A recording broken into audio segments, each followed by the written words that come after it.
Madrid take on City in the second leg after a 3-2 spectacular game. Drama, chaos, goalkeeping mistakes.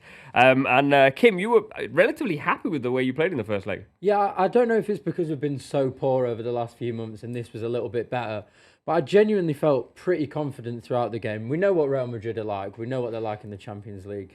It almost always goes their way. But I do think, and I know it's horrible to always talk about football and like if, buts and maybes and stuff like that, because that does have a big impact on the game. But Akanji going off was huge. I think before them, City were controlling the game. We were 1-0 up, and I think we looked very good for the win. Same with Jack Grealish, but obviously he only went off after half an hour. And I think you can't account, and I know Madrid had chances, but you can't account for the mistakes that Ederson made. I mean, I would say all 3 goals are arguably his fault. He should come out for the free kick. He doesn't. Mbappe gets a ridiculous bit of luck. The second goal, he gives them the ball and then lets it parry off his chest straight into Brahim Diaz. And then the third one, he has no excuse coming out like that. And I know they had their chances, and I know there are 3 big mistakes that a City player made. So it's weird to say, oh, we would have won the game if he didn't make those mistakes.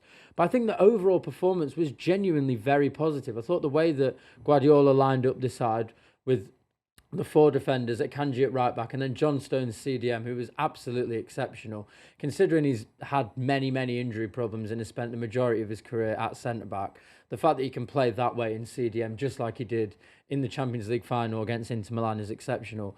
And I genuinely thought, bar the first 10 minutes where City sort of had to deal with a barrage of Real Madrid attacks, I thought City controlled large parts of the game. And I know you don't agree.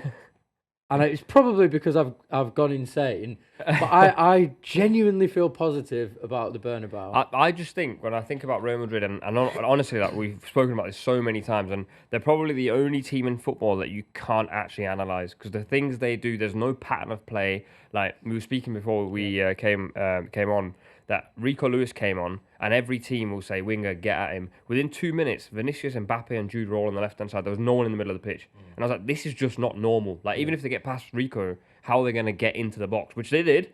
And I just think, going to the Santiago Bernabeu, they've lost once at home, I think, this season in the league. They're so powerful. They've got too many goals, where I go, like, City need to score 3 to beat them 3-2, and I don't see City scoring 3. Because when I look at the first leg, you scored a pen, Haaland hit the bar, obviously, with a deflected shot. And then the goal you scored was a great bit of football. But then I think about the chances they had, and even the half chances where they got into good situations. That, for me, felt like, on another day, like, if they just lock in, they probably score a few more. Yeah, I just think Real Madrid got too much quality. But the City is still in the game. It's only a 1-goal deficit, and City have got so much quality still, despite the fact they've had a difficult season.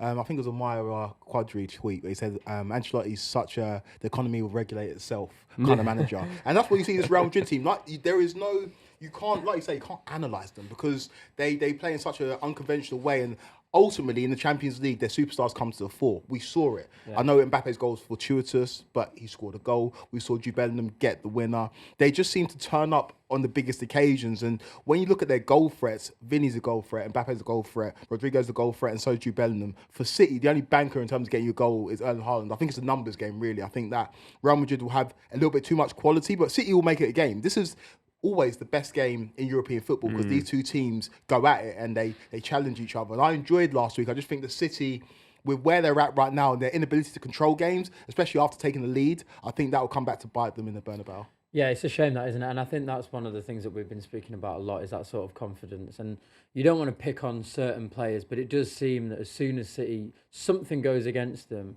that everyone's heads drop, and you kind of know what's going to happen. When Ederson made that mistake and it went 2-2, everybody around me knew, everyone in the stadium knew that the game was going to end 3-2, because it's what's happened all season. Brentford 2-0 up, Manchester United 1-0 up in the 98th minute, lose it. So City have obviously got a problem here where they need to have some more mental strength and mental character. The reason that I feel a little bit more confident going to the Bernabeu is that I think last year we were pretty poor. We managed to score 3 goals there with 3 unbelievable strikes. And obviously we didn't end up winning that game, but I thought that was a really positive performance. But I watched Real Madrid yesterday, and I think, obviously, over the last 5 years, City versus Real Madrid has been an unbelievable battle. You had the game at the Bernabeu where I'd already booked my flights and the hotel in Paris 5 minutes before, and then they go and score 2. Then you have 2 seasons ago at the Etihad when City destroyed Madrid, probably the most dominated they've ever been that I can remember watching them.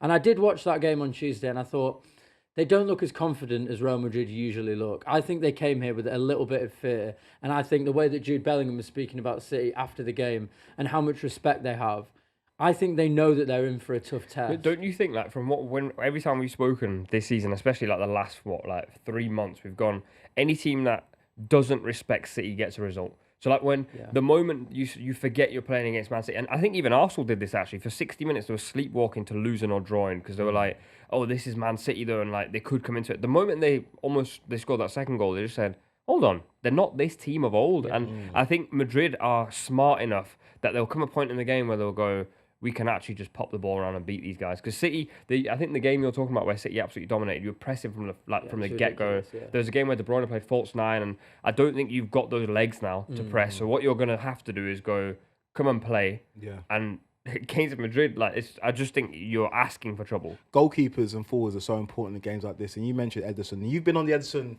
kind of, I won't say bandwagon, the opposite of a bandwagon in terms of he's just not good enough for a long time. And I think now football fans who maybe don't watch City as much as you do are starting to see it. That game against Real Madrid was his fault. Yeah. And unfortunately in the Champions League, you need your keepers to come up big. Thibaut Courtois, how many times did he come up big for Real Madrid in big moments? So I'm interested to see, does he keep Ederson in goal or does he switch to Ortega? Because I think that had a big part to not play. been in great form either, is he? Ortega's not been in great form, and we were speaking about it off air as well. The Ederson thing is so frustrating because there is no one like him who is as good with his feet. And I know his mistake was with his feet that led to that second goal. But honestly, when Ederson is playing, City are just a better team. He is a much worse goalkeeper than Ortega. I've said it for a long time. Shot stopping wise. Shot stopping wise. People laugh at me. I think as a goalkeeper, everything above the feet wise, I think he's probably one of the worst, if not the worst, in the Premier League. He never saves shots. No, he really never saves shots. I think he's quite poor in one-on-one. He's unbelievably erratic. Like in the first half, he gave away that penalty for Vinicius Jr. He was offside, but that was right in front of me. And it was so clear to anyone who'd ever played football before, either run now and get the ball or stay in your net. Don't not run and then just foul him. But he does that all the time, always in big moments. I think Ederson has to play because I think his build-up with his feet is crucial to the way we play.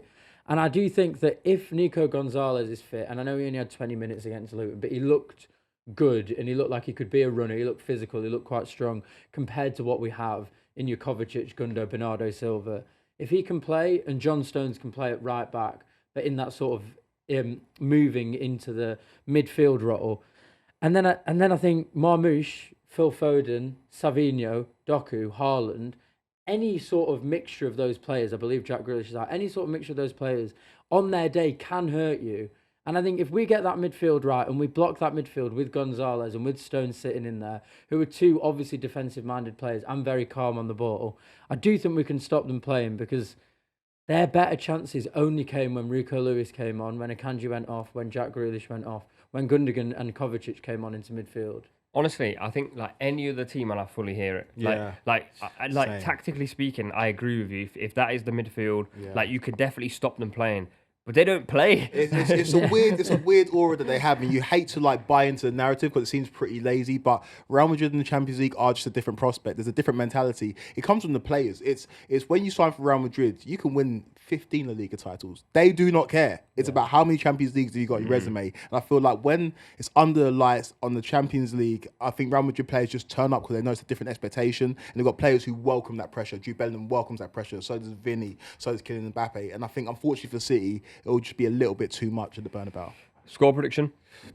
It will be a very close 3-1. I think that City will be in the game. City might even take the lead. I think Real Madrid will get back into the game and score goals late and end up winning the game pretty comfortably.